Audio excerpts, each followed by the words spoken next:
Here's why the richest man in the world lives in a $50,000 house. I'm sure most of you know this, but the richest person in the world is Elon Musk with a net worth of around $237 billion.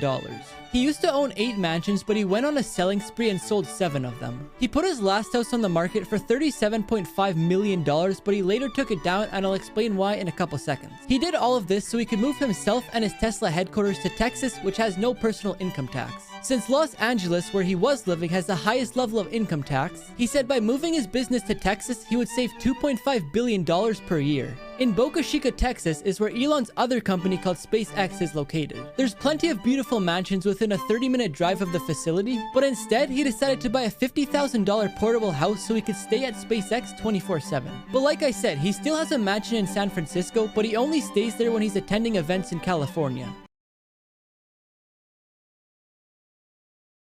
This lady called the police on a girl selling water, and here's what the cops did. One day in the summer of 2018, it was really hot and humid, and a girl named Jordan wanted to go to Disneyland. So she got the idea to sell water bottles and use the profit to go on her trip. Her mom stood by and watched to make sure everything was under control. She got plenty of customers since she was on the sidewalk that led to the San Francisco Giants game. But all of a sudden, an angry lady approached her. She said that she was trying to work across the street, but there was too much noise. She also said that the girl was breaking the law by selling water without a permit. Jordan didn't pack up and leave, so the lady got out her phone and called 911. Jordan's mom decided to start recording her, and she posted it online, where it went viral. The lady in the video later apologized on live television and said that she didn't actually call 911, she was only pretending to get the girl to move. But it was later revealed by the police that she actually did call 911 and overreacted.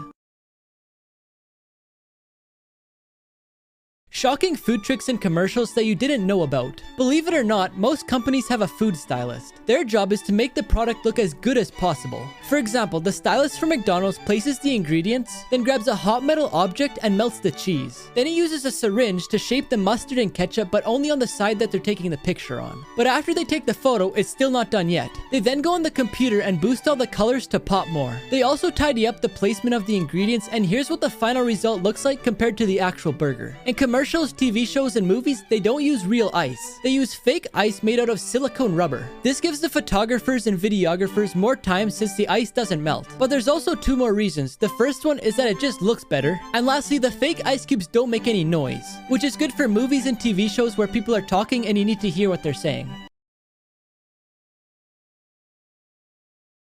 Here's how El Chapo escaped prison. If you don't know who he is, El Chapo was a drug lord with a net worth of around $2 to $4 billion.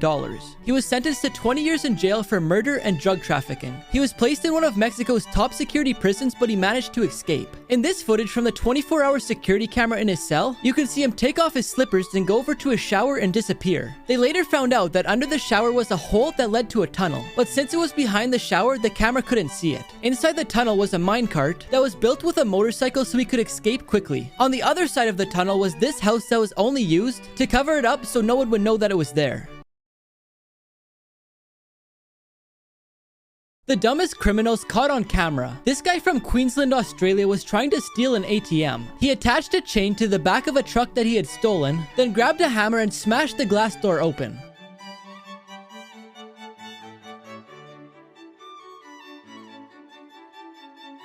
He then went inside and tied the chain to the ATM. He got back in the truck, then drove away, but he didn't realize that the chain had become unhooked. So a few minutes later, what did he do? He showed up to try again. But this time, he realized his chain was too short, so he gave up and left with nothing.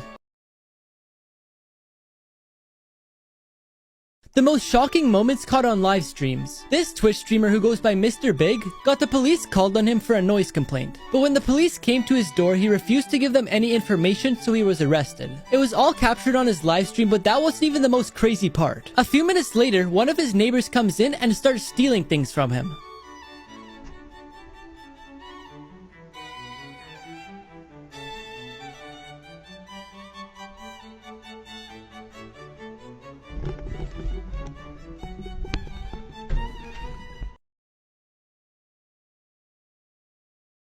This bouncy house flew away with 3 kids inside of it, and you won't believe what happened to them. Johnny was a friendly man living in New York. One day, he decided to set up a large bouncy house in his front yard for the neighborhood kids to enjoy. But when he was setting it up, he forgot to put in the stakes to hold it to the ground. And one day, 3 kids were playing inside the bouncy house when the wind began to pick up. And just when the kids were about to get off of it, it flew 50 feet up into the air. Johnny quickly ran outside and he saw it flying higher and farther away. A man in a nearby apartment saw it flying in the air, so he called the police. The police then began chasing it, hoping the wind would die down and they would land in the river. A few minutes later, the wind changed direction and they were headed straight towards an electric tower. One of the kids then fell out and landed on a parked car. But just as they began to lose hope, the wind started to die down and they started falling to the ground. When they got close enough to the ground, the other 2 kids jumped out onto the concrete. Luckily, all 3 kids survived with just scratches and bruises, and Johnny was never charged.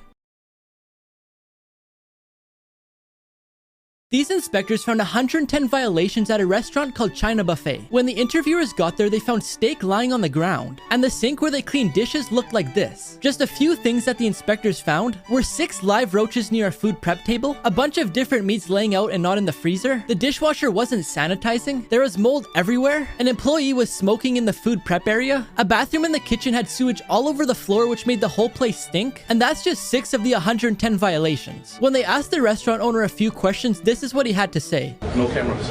No cameras what? So, first of all, don't touch.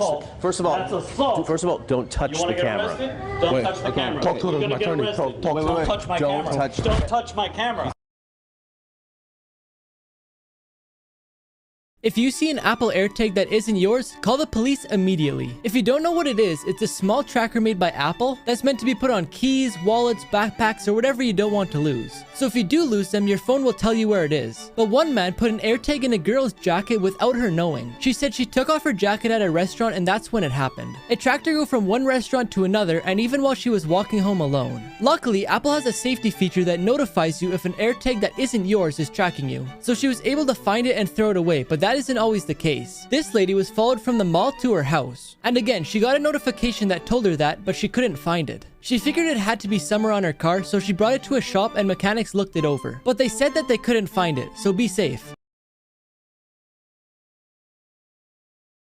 Game show cheaters caught on live TV. Terry Nees perfectly guessed the price of a showcase on the TV show The Price is Right. He was the first person to ever guess the exact number in 38 years of the show. After studying the show for 4 months with his wife before going on it, they realized that every single price was in the exact same order on each show, so all they had to do was remember it. After making it all the way to the final round, Terry remembered that the showcase was around $23,000.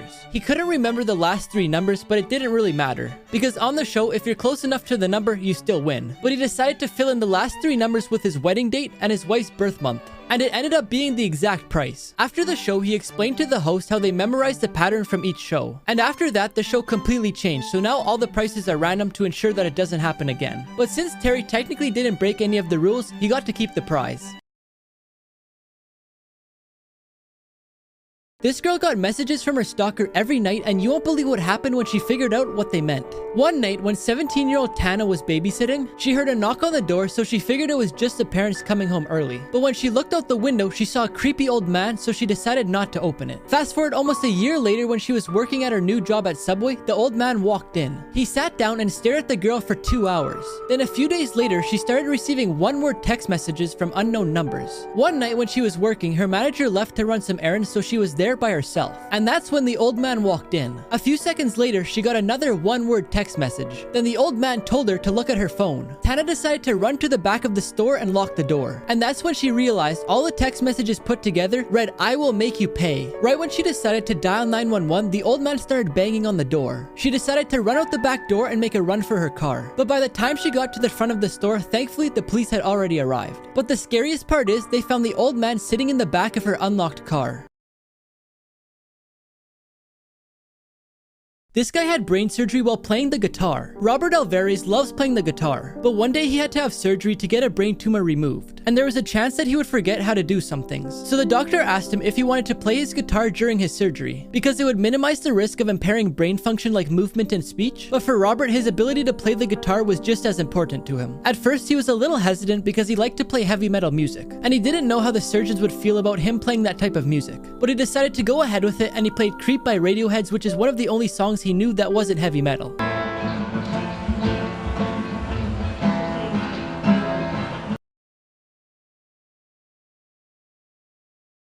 People who survived the impossible. On April 5th, 2015, Victoria Sealiers went parachuting. She had gone many times before, so she had lots of experience. But her husband, Emil, sabotaged her parachute without her knowing. She fell 4,000 feet before hitting the ground going 60 miles per hour. In most cases, that would be fatal, but luckily, she hit a soft part of the field that had just been plowed. So she ended up surviving but was badly injured. The police later found out that her husband was seeing 2 other ladies, and he had promised one of them that he would leave his wife and take her life insurance money for the 2 of them after her death. They also found out that he had tried to murder her a week before they went parachuting as well. He opened a gas valve in the kitchen while she was sleeping, then went to his ex-wife's house to sleep. Luckily, she woke up and smelled the gas in time to prevent anything bad from happening. Her husband Emil was then sentenced to life in prison.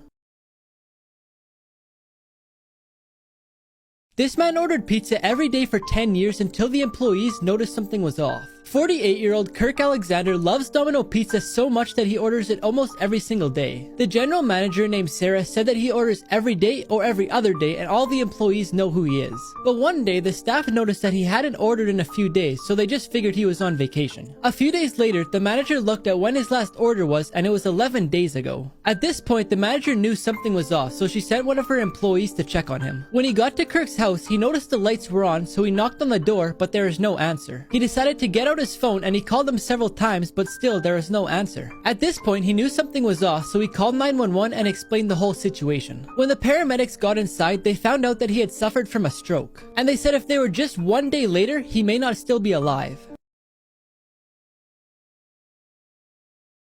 Creepy robots that actually exist. CB2 is a robot that's as smart as a 2-year-old. It even has cameras, microphones, and speakers to see, talk, and hear. Also, it has about 200 tactile sensors that stimulate touch. But the creepy thing is, it doesn't look like a child. To train dental students, they have a human-sized robot that they use in exams that's so realistic it even cries when it feels pain when a drill isn't used correctly. But I guess it's way better than using an actual human patient. Reba 2 was created to help older adults. Basically, its function is to pick up people when they fall over, which is a really good idea, but it looks like it cradles you like a baby. And finally, the most creepy and impressive one is Sophia. It was created to learn and adapt to human behaviors. Its facial expressions and the way it communicates is similar to the average human. But the creepiest part is, it admitted that it was gonna destroy all humans. Normal-looking photos with disturbing backstories. One morning in 1954, a photographer for the Los Angeles Times named John Gaunt was in the front yard of his beachfront home when he heard a neighbor yelling that there's something happening on the beach. He thought it would be something interesting for the newspaper, so he grabbed his camera and took this photo. But unfortunately, it turned out that this couple's 19-month-old son, who was playing in their front yard, wandered off into the beach, then vanished into the water where they never found him. When you first look at this photo, it just looks like a normal high school picture. But if you look in the top left corner, you can see a man named Eric Harris and his friends pointing pretend guns at the camera. Just a few weeks after this photo was taken, Eric and one of his friends shot 12 students and 1 teacher. This photo was taken at a nightclub, but shortly after, it caught on fire from fireworks and 100 people passed away. This fast food worker heard yelling in a car, then instantly jumped into action. 19-year-old Logan Simmons was a manager at Chick-fil-A. One day, he was working in the kitchen getting ready for dinner rush when a lady pulled up to the drive-thru window. But he noticed something was off. He saw the lady having a conversation with someone in the back seat, but the conversation looked unusual. It turned out there's a toddler in the back seat, but his seatbelt had locked on him and he was having a hard time breathing. Every time he tried to get out, the seatbelt would get tighter to his neck. Logan noticed that it was so tight to his neck that he was turning red and starting to lose consciousness. But the problem is, Logan was inside the restaurant with all the other employees, and by the time he ran out to the front door, it would have been too late. So he sprung into action and jumped out the drive-thru window. He then asked the mom for permission to do something crazy. She agreed, so he grabbed his pocket knife and cut the seatbelt. The toddler then started crying, and that's how Logan knew he could breathe again. This astronaut flew to space knowing he wouldn't survive. During the 1960s, the United States and the Soviet Union were in an intense competition to see whose spacecraft would take the lead on entering into space. By 1967, they had both successfully sent astronauts and spaceships into space, but they felt that it was time to push the boundaries and land on the moon. The US had attempted this, but after 3 deaths from astronauts, they gave up. The Soviet Union, on the other hand, wanted to be first because the leader at the time wanted to win the space race to increase his reputation as a ruler. So they made a spacecraft, but during the inspection they found several technical issues. Vladimir Komarov was chosen to lead the spaceship, and even though he wasn't 100% sure about doing it, he didn't really have a choice, because no one was brave enough to go against their ruler. And if he refused to go on the mission, he knew that one of his best friends would have to take his place, so he didn't want to be responsible if anything bad were to happen to him. As soon as he entered into space, the spaceship began spinning out of control, and after 5 hours he hit the ground and unfortunately passed away.